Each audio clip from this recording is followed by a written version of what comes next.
Superstition has always surrounded the albatross. Sailors believed they were the souls of men lost at sea, and it's not hard to see why they made such an impact. They have the largest wingspan of any living bird, an astonishing 3.5 metres wide. Albatross colonies are dotted all over the Southern Ocean, but here at Tairoa Head is the only place in the Southern Hemisphere where albatross actually nest on the mainland. It's a bit of a walk up to meet the dock albatross ranger. G'day Lyndon, how you doing? Hi Jeremy, nice to meet you. Nice to meet you too. So how many birds have we got out here at the moment, Lyndon? We've got 11 chicks on the headland this season, so they're coming along quite nicely. I've been given special permission to go out on the head with Lyndon. I have to say I feel pretty lucky, not many people get to do this.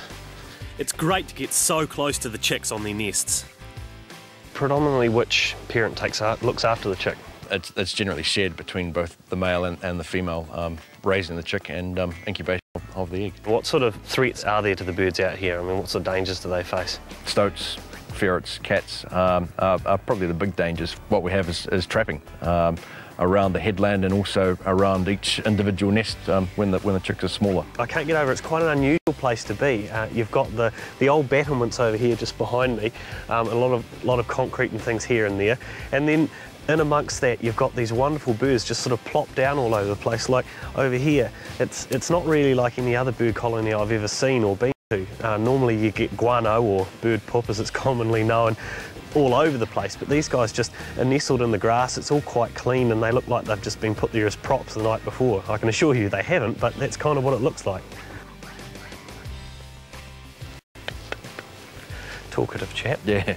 So what sort of temperament have they got? You do get a whole range of temperaments, but some that are quite quiet and submissive, others that will certainly try and take your fingers off given the opportunity. Sure. Reason for some of the bandages I've got. How long is the incubation period for an albatross egg? It's about 80 days. And from when it hatches to when it fledges or when it takes off, how long's that? Well, it's another 8 months as well, so it's quite a long period for the chick to be here. We have problems with heat out here. So what we do, just running this hose around between the nests. So on those really hot days, all we do is just turn a tap on and it sprays cold water over the adult. It instinctively makes the adult sit back down, covers the egg, and the birds get cool with the cold water. I must say that they're quite aptly named, that Royal Albatross. They are quite regal in the way they sort of go about their business. Oh yeah, they're magnificent birds. They are, they're fantastic. So now that we've actually seen the chicks on the mainland, we're going to get on a boat and head out and see the adults out on the water where they spend most of their time. Albatross spend 80% of their life at sea, where they eat and sleep on the water. Most species of albatross live in the Southern Hemisphere, and they seem to like the cold. This is Rachel. She's been the skipper on the Monarch here for about 4 years. So what would be your tips on where to look for them? Basically, when we go offshore, we're looking for long wingspans. When they're flying below the horizon, we look for like a little white spot that drifts along. We can see them from probably about 4 miles away. So although we're rocking and rolling a wee bit, it's actually not all that windy out here today, which is nice for us, but it's not so brilliant for albatross. They actually need the wind. They need to get up high and glide. So we've been pretty lucky to see the ones we have seen, considering there isn't a lot of wind. So it's pretty neat to think that I was up there this morning getting the chicks' point of view, and now I'm down here getting the adults' point of view, seeing them circling and going up to actually feed the chicks on the side of the hill.